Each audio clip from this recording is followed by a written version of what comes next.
And now we're on to the final unit, language. So we're going to talk about how we acquire language, as well as what are the parts of language, not just in English, but in all languages psychologically. Okay, so first we need to define what language is. Languages are spoken, written, or gestured works and the way that we combine them to communicate meaning. So it doesn't just have to be verbal, it can be non-verbal, whether you're talking about facial expressions or whether you're talking about American Sign Language. And here, I forgot I had put this video of this woman who's doing American Sign Language at a rap concert. And so with ASL, it's not just the interpreting the movements of the hands, like my name is Jackie. It would also have to be your facial expression. So the emotions that are in whatever lyrics or whatever words are being spoken are also a part of American Sign Language, which is what makes the coronavirus so difficult for people in the deaf community, because a lot of their communication is hindered by the use of masks. Not just reading lips, but the actual emotion behind it as well. Because think about it, if you're texting somebody and they text you K, you don't know what the tone behind that is. That could be an angry K. That could be a leave me alone K. That could just be a simple, okay, I'm just acknowledging your text, that's all. Okay, so our tone and our gestures can help us interpret the meaning behind the words that is spoken or written. Okay, now in the spoken language, okay, a phoneme, and I think phone as in sound, like phonetic, phoneme is the smallest distinctive sound unit. So this could be like CH together, ch. Does it mean anything? No, not by itself. It has to be put with other phonemes in order to create a word. But it's the smallest distinctive sound unit that we have. And in English, we have around 40 of them. Now, a morpheme, and I think M as in meaning, a morpheme is the smallest unit that carries meaning. So no is a sound unit, and it means no. Un also means no. Non, anti. Okay, all of these words indicate a meaning beyond just the sound. Like, you know that this is a prefix. So if you said non-smoking area, then that means do not smoke, but you don't have to say out the entire sentence, do not smoke. Or anti-imperialist. Okay, you know what that means just by knowing the meaning of the morpheme anti. Okay, so the difference between a phoneme and a morpheme is that a phoneme is just the smallest sound unit, no meaning to it by itself.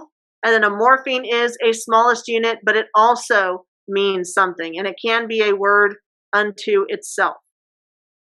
Now, grammar are just language rules. Okay, what is some grammar rules that we have in English? Well, we have subject-verb agreement, right? So there's plural versus singular. We have the way that we put our nouns and adjectives. We put like red car. It goes adjective before the noun, whereas in Spanish, it would be el coche rojo, which is car red. Oh yeah, the worst rule is trying to figure out when to use who and whom. Like if it has a preposition like to whom, it's whom. If it's a subject, then it's who. That's how I remember. Who is a subject, whom with an M is an object. So here we have noun and then adjective. Okay, like see in this example, these is good. Well, these is plural, is singular. So that breaks one of our grammar rules for subject-verb agreement. A rule that other languages have that English doesn't are gender rules. Okay, do we think cars are male? No. Okay, and it's not just like in terms like, oh, it's gender, female or male. It's just like language rules, right? But in Spanish, coche is male. Therefore, the corresponding adjective has to be conjugated in the male form. Rojo instead of raja. Casa, la casa, house, is feminine. Thus, it's casa roja instead of an O. We don't have those rules in English, right? And even the rules that we do have, we tend to break. Okay, like no I after E except after C. things like that. Basically, English is just 3 different languages in a trench coat. And all of this relates to the study of language, which is linguistics. Which, if you want to go into linguistics in college, you should speak to Madame Wilson, because she actually majored in this. So if you're looking for that. Are we good so far? Yeah, English does literally contradict its own rules. It's like we make the rules here, but also we don't. All right, now there's things beyond language, just their basic meaning. I mean, semantics, or the study of meaning, is where we derive meaning not only from morphemes, but from entire words and sentences. And that's essentially what language is. It's what do you mean by this? But you also have pragmatics. These are the practical aspects that are unspoken understandings. Like, for instance, if I said, you good? Depending on how I say that, it could mean different things. It could mean like a question like, you good? Like, are you okay? Do you need help? Or what's good? It's you good? I was trying to think of the different meanings, because if you say what's good, like, are you okay, versus what's good, like you want to fight, you good? And what's another inflection? It's like, you good. Okay, so you can say you good, question mark, or you good, like you're fine. Okay, so the different tone or inflections that we have can have different meanings. Okay, also with pragmatics, you have like greetings, okay, formal versus informal. You may come up to a friend and say, what's good, but you may not go up to Mr. Baker and be like, what's good? Or to Mr. Monson, or to your boss and say, what's good? Okay, so there's formal versus informal. If y'all were referring to me in Spanish, you would use the formal usted, not the informal tú. Okay, so different languages have different rules for formal versus informal. And then some languages even have different tones, like Korean and Japanese and Chinese, okay, that native English speakers can't necessarily hear or differentiate. We're going to talk about that specifically with Hindi. Also with requesting things, okay, or pragmatics of communicating in terms of greeting somebody. Like if I say, how are you? What is the expectation that you respond with? You're good. When I say, oh, how are you? Am I literally asking how you are at that exact moment? Tell me your life story. No. Okay. That's just a nicety. It's just a small talk. You're not supposed to go into like, oh, well, you know, my tire blew out and I'm behind in the bills and my cat keeps having hairballs, like things like that. Okay. Nobody's actually asking because they want to know. They're asking because it is a social nicety. You say, I'm good. How are you? They say good. Or if you want to die inside, you're like living the dream. That's code. Or working hard or hardly working. That's all part of those pragmatics. Syntax. These are rules for sentence structure. Okay, so for our language in English, we do adjective, then noun, subject, then verb.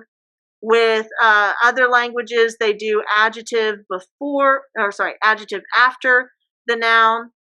In sign language, they have a completely different sentence structure than in spoken language. I think it's like adjectives and nouns first, and then like the verb at the end. And then versus spelling versus actual words put together. Okay, and syntax is typically what you're going to be tested on the ACT in the English section. Matching up subject and verb agreement. Knowing what punctuation to use. Okay, are we good so far? Now, like I was saying before, language is much more difficult to learn later in life. And in fact, the younger you learn it, the more you can pick up, not only on the language itself, but the different inflections and pragmatics of it.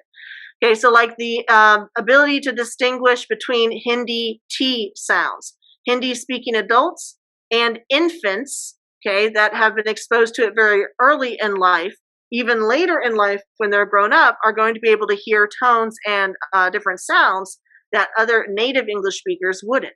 But you'll see that this steadily declines as the child gets older, even by a matter of months. So 8 months versus 10 months versus 12 months. Okay, the 10 to 12-month-old, so a 1-year-old, is about the same level. This is supposed to be higher, is about the same level as English speaking adults. So it's very, very difficult to learn a language if you don't start young. Now, does that mean it's impossible? No, but you're much more likely to learn it if it's before age 1 and you've been exposed to it, even within your mother's womb.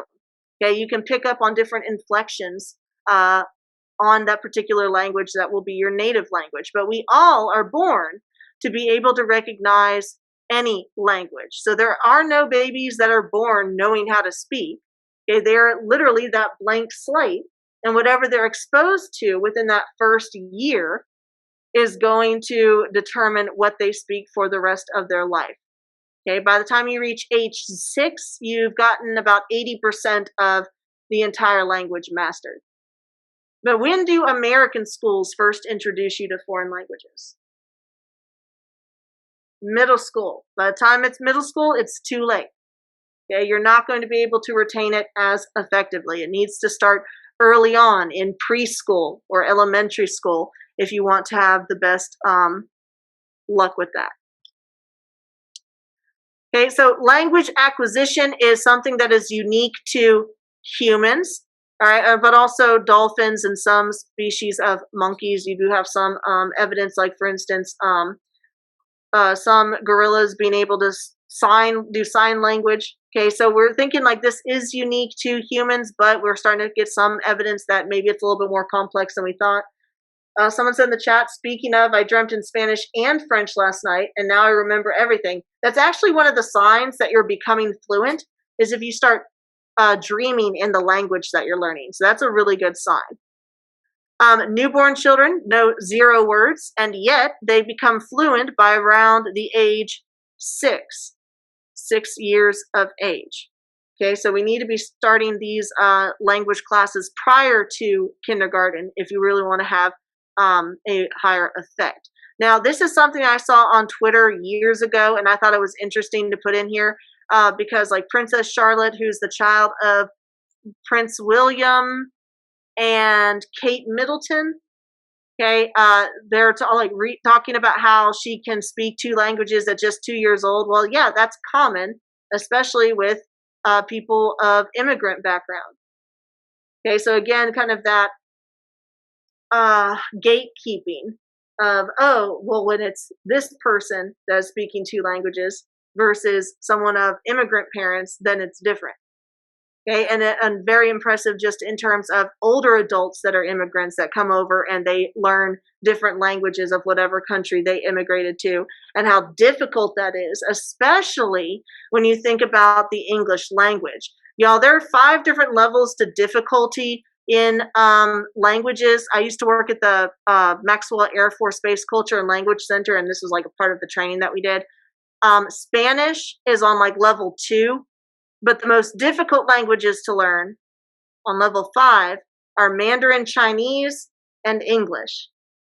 Okay, so English is one of the most difficult languages to learn, and yet we still have many, many adults who, when they immigrate to the United States, mastering the English language. Okay, so it's a huge accomplishment. Cognitive universalism is the idea that there are some concepts that are universal across the spectrum, and that's especially true in language. For instance, all languages, whether they're spoken, written, or signed, have nouns and verbs. Now, how we conjugate those verbs may differ, okay, but we do have those basic parts of speech and language. We have nouns, objects, people, places, or things, and verbs, past, present, future, all of that. Okay, it's called universalism because it's something that's universal, okay, to the concept of language.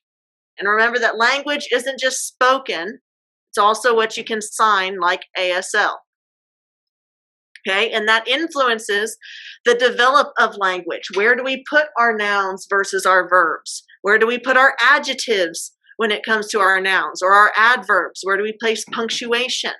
Okay, all of that is a part of cognitive universalism. We do have some form of syntax. to our language, whether it's written or spoken. Another theory under Noam Chomsky states that as humans, we are unique amongst all other animals, amongst all other mammals. We are the only ones that form language in such a complex way that we have. And he believes that that is because we are pre-programmed to be able to understand language. And that pre-programming is this metaphorical language acquisition device. Now, do we know exactly where in the brain this device is located? No, we do not.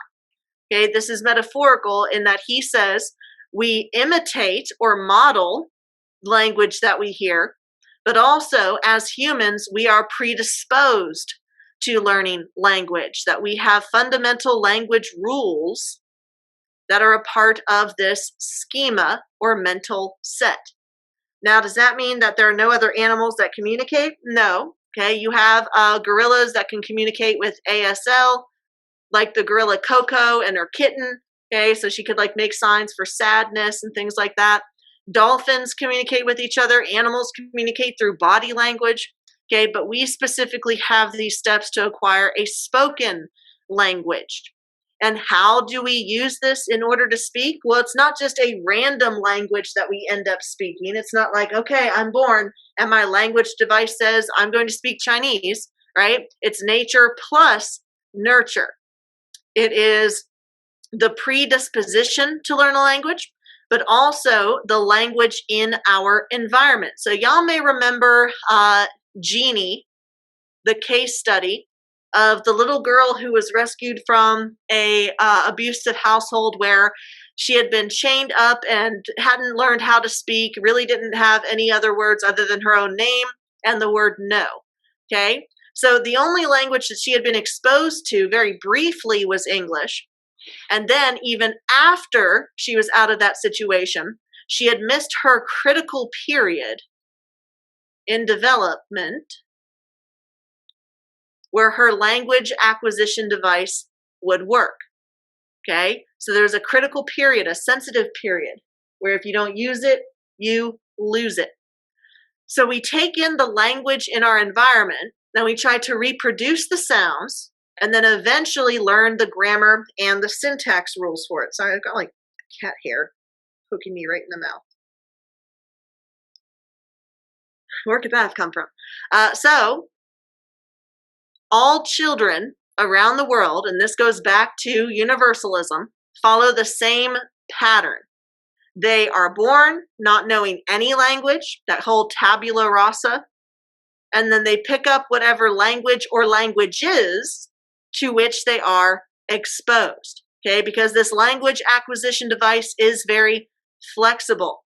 Whatever language you expose the child to, that's the language that they're going to incorporate into their own native language. And so that's why it makes more sense for you to expose younger children to multiple languages rather than how in the American school system, when do y'all first start learning a foreign language? Okay, some of y'all are like, yeah, pretty young because like my parents did right and I'm like bilingual or trilingual. But my first experience with foreign language was in middle school. And I took Latin of all things, right? So not even like, can't even use it. I'm not going to be a doctor. I pass out at the sight of blood. And then in high school, I switched over to Spanish. So am I fluent in any language other than English? No, I am not. I can make myself understood, but that's about it. I've lost that ability to easily learn a language and become fluent in it. Now, does that mean it's impossible to learn a language after 2 years old? No, you can, but it's going to take a lot more effort and it's not going to come as naturally. So it's easier for you to expose that child to that language at an earlier point within that critical period. And then even if they don't become fluent, they can better sense different tones in the language, like how to pronounce certain things, like a native speaker. All right, newer theories go beyond the language acquisition device to focus on nurture. So what are some environmental factors, like the languages that you come into contact with?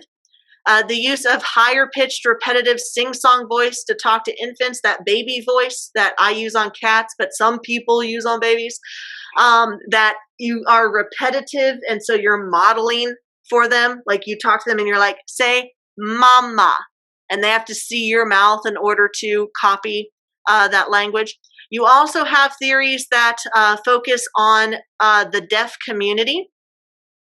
Okay, so some infants may have more difficulty with language, or at least the spoken language, because of environmental factors where they may have been born without the ability to hear, or they're born on the spectrum with either autism or Asperger's, and they don't speak for the first few years of their life, or sometimes at all. They may only learn a few words. It depends on where on the spectrum they land and the kind of intervention that they get and when they get that intervention. Okay, so you could see language delay that is either made up for, like you catch up, or you don't catch up, or you convert to using gestures and signs, like with ASL. And now the deaf community does consider itself to be a community with a culture and a language, okay? Also, learning a second language can be very difficult when it comes to negative transfer versus positive transfer. That was two of your vocabulary terms. Negative transfer is when you're trying to learn something and previous knowledge interferes with that. For instance, if I'm learning Spanish and embarazada, and I see this word, this is a false cognate. It looks like it might be the word embarrassing in English, so I already have that previous knowledge, but I know that it actually means pregnant, okay? And so that would be a negative transfer. But what if I have a true cognate, like familia? Then I have positive transfer, because I already have the concept of the word family.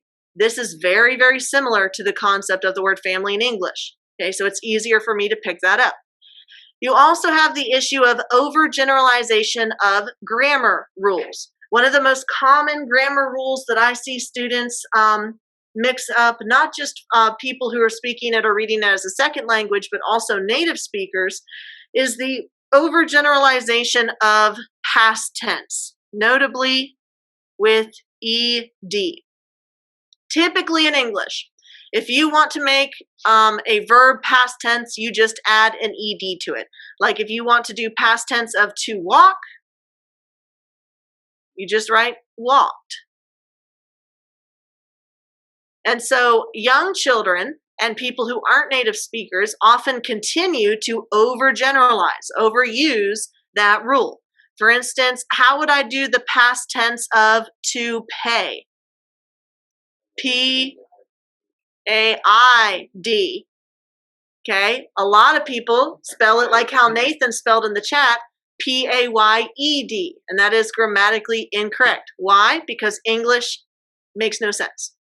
Yeah, you're like, oh, what? We just said add an ED, but it's obvious, right? Yeah, so that is a stem changer, right? And we have a lot of stem changers in English. To fight.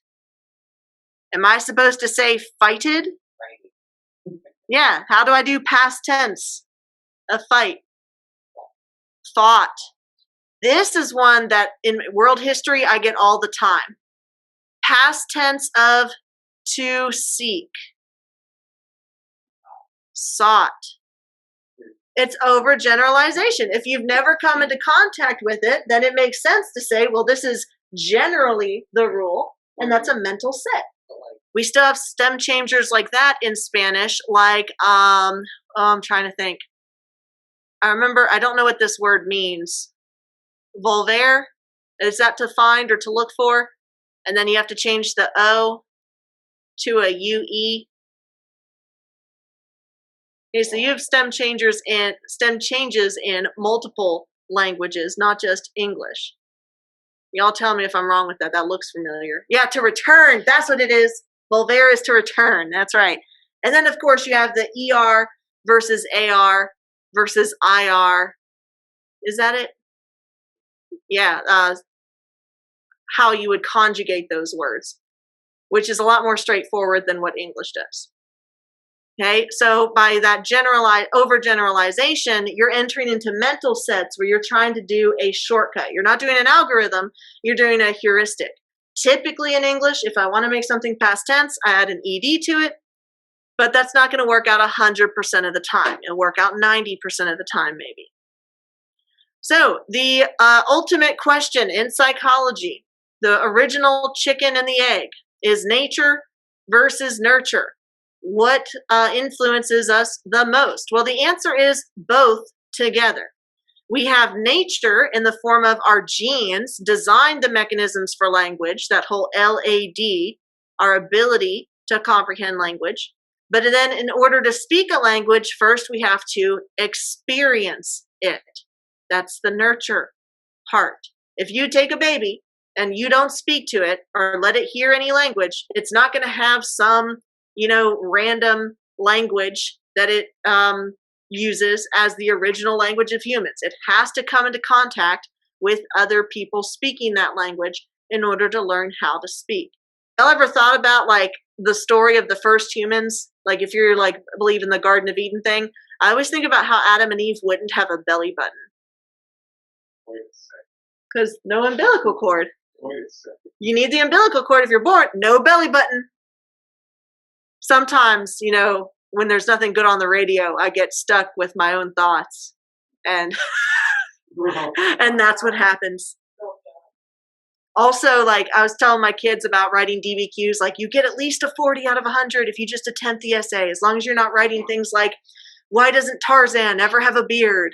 Or he has to be relevant, Wait a second. Yeah, why doesn't Tarzan have facial hair? See? I was telling you, you start thinking too hard. He said, where would he get a razor? He was raised by gorillas. With a rock? He would have had mad scar tissue. I'm just saying. If he practices carving his face with a rock enough, I would just leave the facial hair. Who is he shaving for? He didn't like it. Oh, okay. He didn't shave. He ripped it out of his face, waxing. No. I like that explanation better. We're going with that.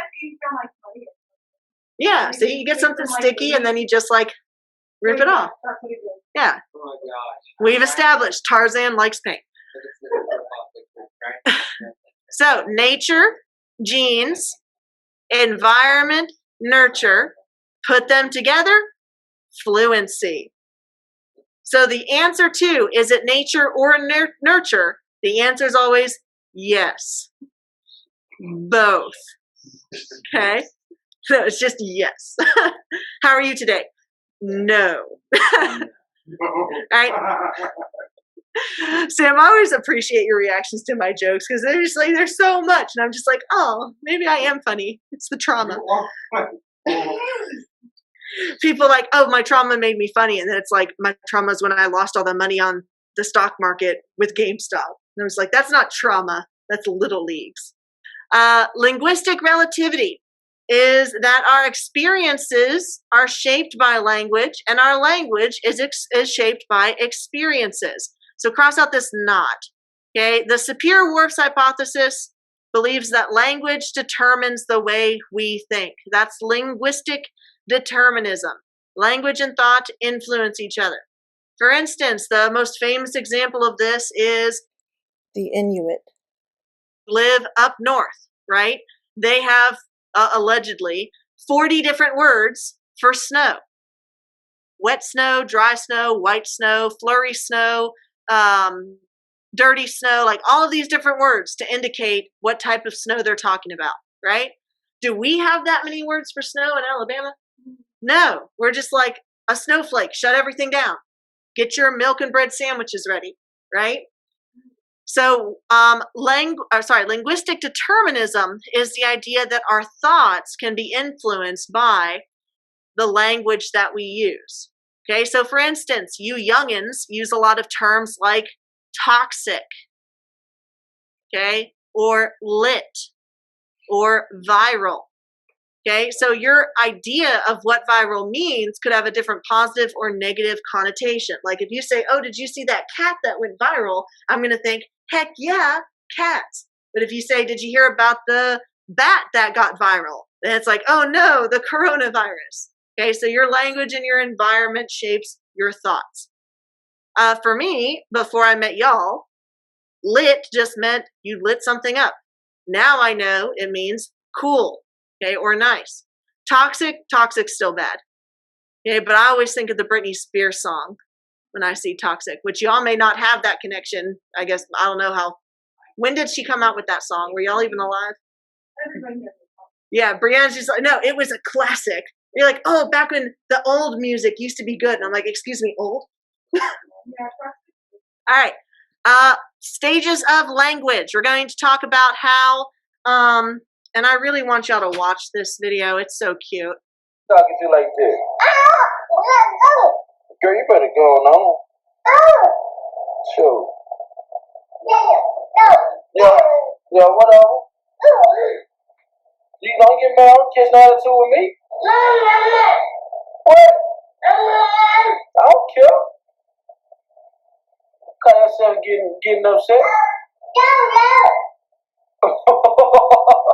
Who you talking to like that? Girl, hey, look, girl. Hey, look, girl. Hey, you need to chill out. You need to chill out. Hey, I don't like how you handling me right now. Alright.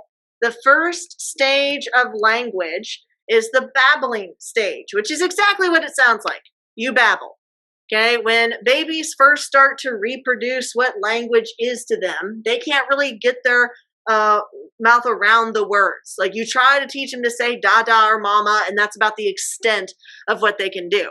So usually they just randomly say random sounds, but they use the same cadence, okay?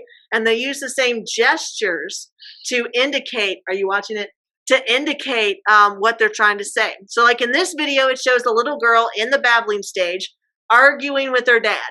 And so he's responding, it's like, who do you think you're talking to? And she's like, ba ba da ba da ba da ba. Like she even does a little hip thing. And he's just like, I don't know who you're talking to like that. I don't care. And she's just like, ah, da, da, da, da, da, da. And so it's like she's arguing without actually saying any words, and it's adorable. Then you move into the one-word stage, which is hollow phases. It's exactly what it sounds like. These are very straightforward. Babbling stage makes no sense. They're just imitating. One-word stage, they can speak in single words. Okay, so words like go or no. That was one of the first words I ever learned. Tax referral. Maybe tax fraud? Stonks. Okay, that is the one word stage from 12 to 24 months. All right, then the two word stage. Who knew? This begins around age 2, the terrible twos, and that's when you can start speaking in almost sentences, like they leave out some verbs and some nouns, but they'll say things like want cookie. That's communicating. Who wants the cookie? The kid wants the cookie. It's implied that they're talking about themselves. Or they might say, dog bad. So they may confuse where adverbs are supposed to go or adjectives are supposed to go. Like we always put it before the noun in question. But they're trying. They're going to be making some errors, but they can be understood. So this is kind of like when I try to speak Spanish. Then telegraphic speech is an early stage where you can talk in mostly nouns and verbs, missing some of the helping words there, but you can still be understood. So mostly nouns and pronouns with the verbs. Okay, one example that I have of a meme with the babbling stage is I found this one time on Twitter and I was just like, okay, I've got to incorporate that somehow into my language. So this is the babbling stage. They are attempting to communicate, but it means nothing. All right, then at 18 months, that's the 1 year. Okay, they start grouping into short sentences, that two-word stage. By 6 years old, they're fluent in the language. They know about 80% of it. That doesn't know that they know how to use semicolons necessarily, but they know enough to master 80% of the language, and that's considered fluency. Like you can have full-on conversations, usually about nothing, because if you've ever heard a child try to tell a story, you're just like, I wish I could kick you to make you stop talking. Because they'll just be like, and then my friend, he took out his sandwich from his box, and then after that, he took out his potato chips, and then he got his Capri Sun, and you know how I like Capri Suns, and it's just like, stop talking to me. So I try not to talk to small children. Y'all are fine, okay? But small children, I'm just like, I should be intimidating or scary to them. Are we good so far? Some of y'all are like, I am intimidated by it. All right, here's a good summary of language development in terms of months. 12 months is 1 year. Please don't be those parents that says like, oh, they're 28 months old. Stop making me do math against my will. It's a crime. Just tell me how old they are in years, like a normal person. 24 months. That's 2 years. And then 2 plus. Okay, so we have the babbling, the 1 word, the 2 word, and then it becomes complete sentences, and you can kind of sort of hold a conversation. I think this is around the age that you tell them about Santa Claus not being real. If you get them an Xbox, you better be like, yeah, that came from me. Santa's the one who got you the pack of socks and underwear. That's what Santa got you. That's what Santa does. More. Yeah. Now, my parents just straight up told me, like, because they're the same thing, like, I don't want to lie to my kids, because apparently my father believed in Santa Claus up until a ridiculous age because he thought his mother would never lie to him. And so they just straight up told me, like, yeah, Santa is a historical figure, Saint Nick, and he's dead. And so all I got from that was Santa is dead. Like real like Nietzsche style, like God is dead and we killed him. With language. Learning a new language gets harder with age. Here's a graph because I know how y'all love data. A native speaker, okay, can typically get around 95% correct on a grammar test. Then if someone's learned it by their toddler years, they're still in that same category. But as you get older, in a foreign language, it gets much more difficult to do. So why on earth are we giving y'all grammar tests in Spanish and German and all that? Because we love punishment. All right, if we wanted you to learn a foreign language, then we would start introducing it to you here, not here in middle school and here in high school. Okay, and that's why in European countries, people tend to be multilingual. Whereas in America, in the United States specifically, they don't tend to be multilingual, okay, because we have such an emphasis on English. Whereas in Europe, you may learn French and English. Yes, baby. You were made in Japan? Assembled. Sam's like, I got it. Now to talk about the parts of the brain involved in language. That's going to be the frontal lobe, okay, the decision-making part of your brain. Broca's area deals with speaking. How do I remember that? I use semantic processing. Okay, not just maintenance rehearsal, but I use meaning for it. Okay, so boca is Spanish for the word mouth, and the mouth is used for speaking. So do y'all see how I tie that meaning together? Now, Broca's aphasia, that's when you have damage to Broca's area. With this, the muscles that control your mouth aren't fully within your control, and so you may stutter or mispronounce things. Okay, so words become mispronounced or left out entirely. You can still understand what people say to you. It's just the words coming out of your mouth may not always make sense, but you can still comprehend language. So Wernicke's area deals with comprehension, not with speech. So with Wernicke's aphasia, you can speak clearly, but it doesn't make sense. You use the wrong words. You can enunciate, and they can tell exactly what you said. It's difficult to comprehend. And you also have difficulty understanding what people are saying to you, which my response to that is always just to nod and say yes. And I don't ask people to repeat themselves like the third time. If I have to say like, excuse me, can you say that again a third time? I'm just like, okay, I guess I don't need to know.